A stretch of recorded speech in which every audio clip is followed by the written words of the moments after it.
Hi hello నమస్తే welcome back to VV Kitchens. నేను మీ వర్ధిని విజయ్.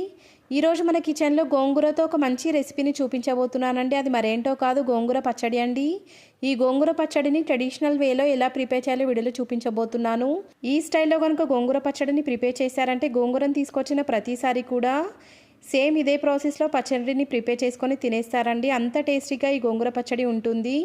ఎన్ని రకాల పచ్చడి రెసిపీస్ ఉన్నా కూడా మనం ఇలా ట్రెడిషనల్ వేలో ప్రిపేర్ చేసే గోంగూర పచ్చడి టేస్టే వేరండి.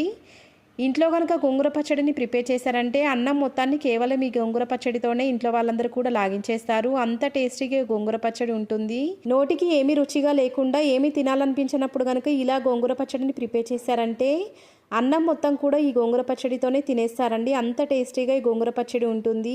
ఈ గోంగూర పచ్చడిని ప్రిపేర్ చేయడానికి ఇంగ్రీడియంట్స్ కూడా ఎక్కువగా పట్టవండి. చాలా తక్కువ ఇంగ్రీడియంట్స్తో గోంగూర పచ్చడిని సింపుల్గా ప్రిపేర్ చేయొచ్చు. మరి ఆలస్యం చేయకుండా ఈ గోంగూర పచ్చడిని ప్రిపేర్ చేయడం కోసం ఒక పెద్ద బౌల్ పెట్టి అందులోకి 2 టేబుల్ స్పూన్ల దాకా పల్లీలను వేసి మంటను లో టు మీడియం ఫ్లేమ్లోకి అడ్జస్ట్ చేసుకొని పల్లీలు మొత్తాన్ని కూడా దూరగా వేయించుకున్న తర్వాత ఈ ఫ్రై చేసుకున్నటువంటి పల్లీలను ఒక ప్లేట్లోకి ట్రాన్స్ఫర్ చేసుకొని చల్లారనివ్వాలి. ఇప్పుడు ఇదే బౌల్లోకి 3 టేబుల్ స్పూన్ల దాకా ఆయిల్ వేసి వేడి చేసుకున్న తర్వాత 2 బాగా పండినటువంటి టమాటోలను సన్నగా కట్ చేసుకొని ఆ టమాటో పీసెస్ మొత్తాన్ని కూడా ఈ ఆయిల్లోకి వేసుకోవాలి.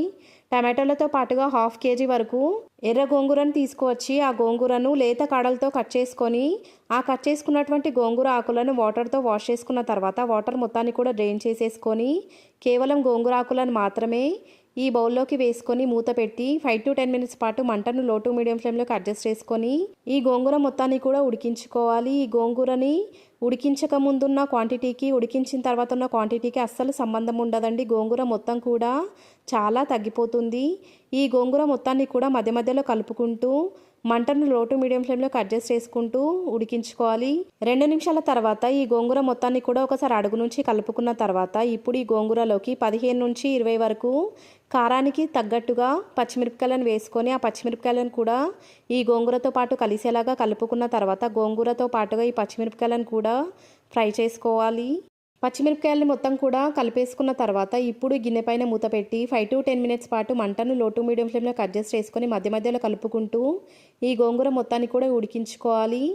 మీరు కనుక వీడియోని కరెక్ట్గా అబ్జర్వ్ చేశారంటే ఈ గోంగూర నుంచి వాటర్ అనేది రిలీజ్ అవ్వడం స్టార్ట్ అవుతుందండి. ఇలా వచ్చిన వాటర్ మొత్తం కూడా డ్రై అయిపోయి గోంగూర ఆయిల్లో బాగా ఫ్రై అయ్యేంత వరకు ఈ గోంగూరను ఫ్రై చేసుకుంటూ ఉండాలి. మధ్య మధ్యలో కలుపుకుంటూ ఉండాలండి, లేదంటే అడుగు తగిలే అవకాశం ఉంటుంది. వీడియోలో చూపించిన టెక్స్చర్లోకి ఈ గోంగూర మొత్తం కూడా మారిన తర్వాత ఇప్పుడు స్టవ్ ఆఫ్ చేసేసుకొని ఈ గోంగూర మొత్తాన్ని ఒకసారి అడుగు నుంచి కలుపుకున్న తర్వాత ఈ గోంగూరను రూమ్ టెంపరేచర్లోకి వచ్చేంత వరకు కూడా కాసేపు చల్లారనివ్వాలి. ఈలోగా మనం ఇందాక ఫ్రై చేసి పక్కనుంచుకున్నటువంటి పల్లీలను ఒక మిక్సీ జార్లోకి వేసుకొని పల్లీలను ఫైన్ పౌడర్ లాగా మిక్సీ వేసుకోవాలి. పల్లీల పౌడర్ మొత్తం కూడా మనకు కావాల్సినట్టుగా ప్రిపేర్ అయిపోయిన తర్వాత ఇప్పుడు ఈ మిక్సీ జార్లోకి ఉడికించుకొని చల్లార్చుకున్నటువంటి గోంగూరను వేసుకోవాలి. దీంతో పాటుగా రుచికి తగినంత ఉప్పు, 6 వెల్లుల్లిపాయ రెబ్బలని పొట్టు తీసేసుకొని ఆ వెల్లుల్లిపాయలను కూడా ఈ మిక్సీ జార్లోకి వేసేసుకొని ఈ మిక్సీ జార్ పైన మూత పెట్టి ఈ గోంగూర పచ్చడిని మిక్సీ వేసుకోవాలి. మరి ఫైన్ పేస్ట్ లాగా ప్రిపేర్ చేయకూడదండి. అలా చేసినట్లయితే ఈ గోంగూర పచ్చడి టేస్ట్ అనేది కాస్త పాడయ్యే ఛాన్స్ ఉంటుంది. అలా కాకుండా 2-3 పల్స్ ఇచ్చామంటే గోంగూర పచ్చడి సేమ్ రోట్లో నూరిన టేస్ట్ లాగే ఈ గోంగూర పచ్చడి టేస్ట్ అనేది ఉంటుందండి. ఇప్పుడు ఇదే మిక్సీ జార్లోకి కట్ చేసుకున్నటువంటి ఉల్లిపాయను వేసుకొని ఆ ఉల్లిపాయను కూడా కాస్త బరకగా మిక్సీ వేసుకొని ఆ మిక్సీ వేసుకున్నటువంటి ఉల్లిపాయ పేస్ట్ని కూడా ఈ గోంగూర పచ్చడిలోకి వేసేసుకోవాలండి. ఇప్పుడు ఈ గోంగూర పచ్చడిలోకి తాలింపు వేసుకోవడం కోసం స్టవ్ వెలిగించి స్టవ్ పైన ఒక తడక ప్యాన్ని పెట్టి ఆ ప్యాన్లోకి 3 టేబుల్ స్పూన్ల దాకా ఆయిల్ వేసి వేడి చేసుకున్న తర్వాత ఇప్పుడు ఈ ఆయిల్లోకి 1 టీ స్పూన్ దాకా జీలకర్ర ఆవాలను వేసి దూరగా ఫ్రై చేసుకున్న తర్వాత 5 ఎండుమిరపకాయలను కట్ చేసుకొని ఆ కట్ చేసుకున్నటువంటి ఎండుమిరపకాయ ముక్కలను కూడా ఈ ఆయిల్లోకి వేసుకొని కాస్త ఫ్రై అయిన తర్వాత 2 రెమ్మల దాకా ఫ్రెష్ కరివేపాకును కూడా వేసుకొని కరివేపాకును కూడా పచ్చివాసన పోయేంత వరకు ఫ్రై చేసుకోవాలి.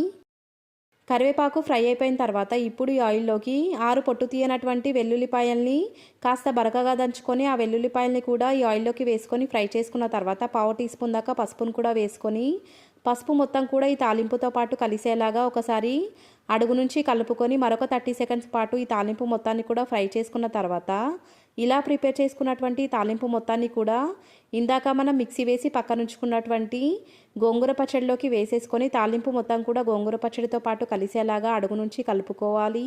అంతేనండి, ఈ గోంగూర పచ్చడి మనకు కావాల్సినట్టుగా అచ్చం పల్లెటూరి టేస్ట్ అండ్ టెక్స్చర్లో రెడీ అయిపోయింది. ఇలా ప్రిపేర్ చేసుకున్నటువంటి గోంగూర పచ్చడిని వేడి వేడి అన్నంతో కానీ చపాతీతో ఇంకా రోటీతో కూడా తినేయొచ్చండి. ఎలా తిన్నా కూడా ఈ గోంగూర పచ్చడి టేస్ట్ మాత్రం అద్భుతంగా ఉంటుంది.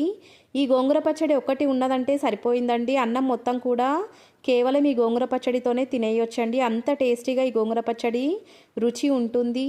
ఈ గోంగూర పచ్చడిని ఎయిట్ కంటైనర్లో కనుక స్టోర్ చేసుకొని ఫ్రిడ్జ్లో ఉంచామంటే 15 నుంచి 20 రోజుల పాటు మనకి నిల్వ ఉంటుందండి. మరికొన్ని గోంగూర రెసిపీస్ కూడా మన ఛానల్లో అవైలబుల్గా ఉన్నాయి. మీకు కనుక కావాలనుకుంటే లింక్ డిస్క్రిప్షన్లో ఇస్తాను, మీకు వీలైతే ఒకసారి చెక్ చేసేయండి. ఈ రెసిపీ కనుక మీకు నచ్చినట్లయితే లైక్ చేయండి, మీ ఫ్రెండ్స్ అండ్ రిలేటివ్స్తో షేర్ చేయండి. ఇలాంటి simple and easy tasty traditional recipes కోసం మన వీవీ కిచెన్స్ ఛానల్ని సబ్స్క్రైబ్ చేయడం మాత్రం మర్చిపోకండి. Thanks for watching.